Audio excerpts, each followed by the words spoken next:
Je m'appelle Bear Grylls. J'ai servi dans les forces spéciales britanniques. J'ai fait l'ascension du mont Everest et traversé l'océan glacial arctique. Me voici maintenant dans cette immensité sauvage, le désert. 5 millions de visiteurs viennent chaque année pour découvrir ces terres arides. Des centaines d'entre eux font appel au secours. Je vais vous apprendre les bases de la survie dans cette région.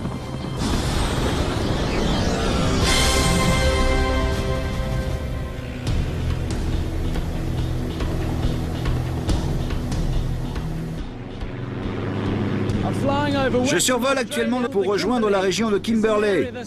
Cette région, grande comme les 3/4 de la France, est peuplée de 30 000 âmes à peine, concentrées sur les côtes. Autant dire que cet endroit est sauvage. Le climat est extrême. Aucune précipitation pendant 9 mois de l'année et des températures pouvant atteindre les 55 degrés. À cette période de l'année, c'est la saison humide et c'est encore pire. Avec un taux d'humidité de 100%, les fortes températures sont d'autant moins supportables. Les locaux l'ont surnommé la saison suicide. Parmi les dizaines de milliers de touristes de l'extrême qui s'aventurent ici chaque année, on compte une quarantaine de décès causés par la chaleur, les serpents ou les cyclones. On dit que si quelqu'un se perd ici sans connaître les techniques de survie, il a 75% de chances d'y rester. Je suis sur le point de me mettre dans la peau d'un touriste égaré pour vous montrer quelques techniques de survie.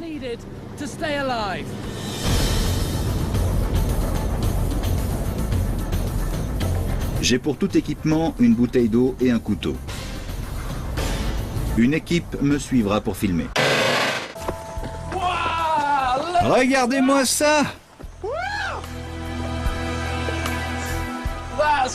Voilà ce que j'espérais trouver. De l'eau vive.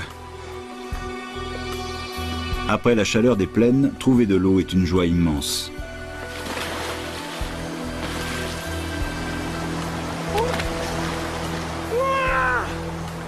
Je sens que j'entame une nouvelle étape de mon expédition.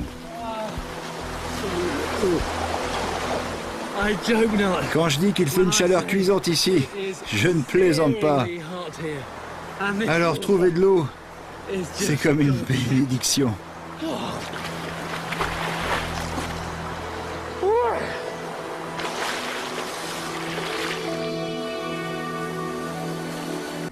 L'eau est la clé de toute existence.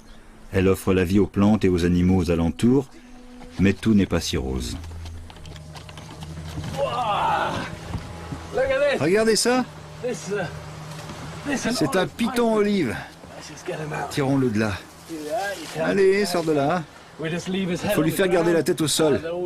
Ils sont toujours plus calmes lorsqu'ils ont la tête à terre. C'est un serpent assez commun en Australie.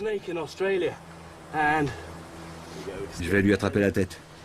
C'est bon. Il doit se nourrir de rongeurs, de lézards et de plus petits serpents. Ce qui est sûr, c'est que les serpents ne manquent pas en Australie. Je crois que sur les 25 espèces de serpents les plus venimeux de la planète, on en trouve près de 21 en Australie. C'est une très bonne trouvaille pour moi, car celui-ci n'est pas venimeux. Et je compte bien le garder vivant jusqu'à l'heure du dîner.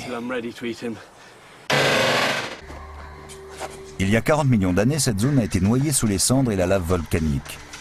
La lave en fusion a creusé le sol en profondeur et formé les gorges. Ainsi, le pied des falaises est souvent parsemé de petites grottes. Il me reste à en trouver une.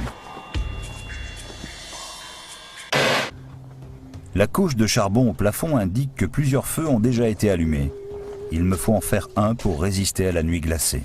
Les herbes sèches s'enflamment instantanément à leur contact.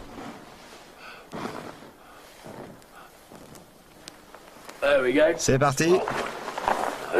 Ça y est, on a du feu.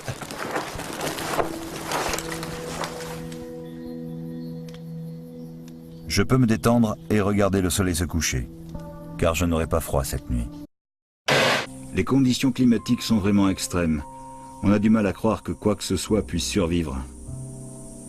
Ceux qui y parviennent, comme les aborigènes, sont ceux qui ont réussi à s'adapter et à tirer profit de ces étendues sauvages impitoyables. Sans cette faculté, il serait illusoire de s'imaginer pouvoir survivre dans ce grand désert. Il commence à faire nuit. Je vais sûrement devoir passer la nuit ici. Soudain, j'aperçois du mouvement. Là-bas, sur la colline. Des gens. Ce sont des raramuri, d'après leurs vêtements colorés. Ce n'est pas une voie ferrée, mais je m'en contenterai. Le Copper Canyon est un territoire gigantesque et intimidant. Je ne peux qu'être en admiration devant ces hommes qui ont appris à survivre dans cet environnement hostile dont ils ont fait leur terre de vie.